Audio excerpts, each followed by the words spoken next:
Hello, I'm the CommanderZander. I remembered so the Nostalgia Critic doesn't have to. And neither should you. And we're down to the last Sesame Street character that I will do a voice comparison for. He's a very special friend of Big Bird's. And kind of looks like a brown, furry elephant. Can you guess who that character is? Tick-tock, tick-tock, tick. Time's up. It's Mr. Snuffleupagus. So let's take a look at his voice comparisons. The last one that I'll be doing. There's a new little dance that Snuffleupagus do. You might think it's not for you. That simply isn't true. First, here's Jerry Nelson's Snuffleupagus, also known as Snuffy, from 1971 to 1978. Good God, look at those eyes. I'm Big Bird. That is scary as hell. That's easy. He sounds depressing. Kind of like Eeyore. Yes, I am a Snuffleupagus. A Snuffleupagus? Yeah. How do you do? How are you? Oh, sad. Very, very sad. Very, very much like Eeyore from Winnie the Pooh. Do you know what we could do? What? I will sing London Bridge. Now, this is the Snuffleupagus that you'll be familiar with from this point forward, and white eyes, thank God, because the yellow eyes were creepy. The bridge, okay? Okay. The voice got a little better over time. Oh, London Bridge is falling down, falling down, falling down. London Bridge is falling down, my fair lady. Oh, this is so much fun. A little less depressing, so here we go. Snuffy started as a large, awkward, poorly developed, dim-witted, often sad, and depressed character with a low, slow, slightly nasally voice. As time progressed, the character became better developed and a little less depressed, though the voice turned into a creepy, congested, echoing whisper. Although I don't think it's that creepy. I mean, yeah, it's congested and echoing and a whisper, but it's not really that creepy. But, again, it did get better over time.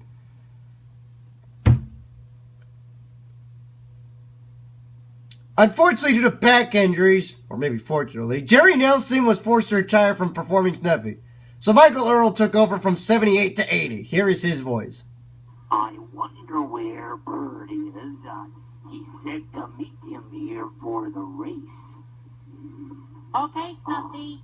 I found a judge for our race. Oh, good enough. In this episode, Mr. Rogers guest starred in this one. Yeah, Bird. Okay. Why do I know? Because I watched that episode recently. Yeah, that's right. Snuffy, you're never going to believe what happened. Snuffy's voice sounds a little bit better. What happened, Bird? I lost the race, but don't worry. I'm not sad or angry, because I tried my best. Because that's the best we can do! Lots of fun. That's a roly-poly-oly reference. And, Bird, I know you're still my friend. Oh, that's great! Now here's the voice. Michael Snuffy is very similar to Jerry's later version. Slow, rather dim-witted, but becoming much happier and less depressed.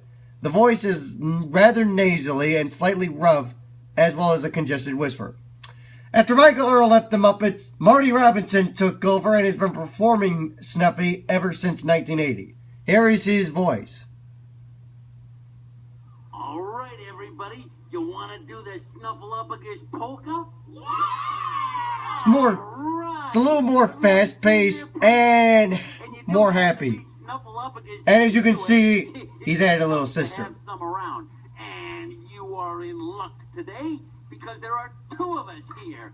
My little sister Alice and me. I hope you want to do it because it's great exercise. All right, Maestro, hit it. Say, would you like to try the trampoline, Snuff? Oh, sure would, Bert. Thanks for letting me try it. You're a real sport. Yeah, I've got a sad story too, Ernie. Want to hear it? Oh, please. It started this morning. It started okay. I looked for Big Bird 'cause I wanted to play. I went to his nest, but he wasn't there. I looked. There's Shoot the Owl, there's Ernie, and Mr. Snuffleupagus is singing the blues. Bird was not in it. Though he's in a peppy mood when he sings the blues, I'm so different. which is kind of unusual. Friend Bird. The blues are kind of a sad type of music. I've got the Try to sing the blues away. Snuffy's in a peppy mood for singing the blues. Alright, here's a voice. Very different from Jerry and Michael, with the character being much friendlier, more lively, and less dim-witted. Although he still becomes sad and depressed sometimes, it's not a major part of his personality. The voice is no longer a creepy whisper, though I didn't think it was that creepy to begin with. And it's now louder, clearer, and more nasally with being in a little rep sometimes. So there you go. That's Mr. Snuffleupagus, or Snuffy for short. It got better over time, so I guess that's a good thing, but it wasn't a great voice to begin with. It was really depressing to begin with, but as time progressed, the voice got less depressing, more peppy, more happy, and that's a good thing, because with Sesame Street, you have to be happy. This is a childhood nostalgic. Hence, you gotta be happy with this one. So that's it for the Muppet Voice Comparisons. I hope you enjoyed them, and maybe that'll inspire you to do your own voice impressions of Sesame Street. So, yeah. Plus it gives you an opportunity to relive another nostalgic show to some extent. So, I hope you enjoyed them, and yeah, that's pretty much it. I'm the CommanderZander. I remember it's on the nostalgic Greg doesn't have to, and neither should you.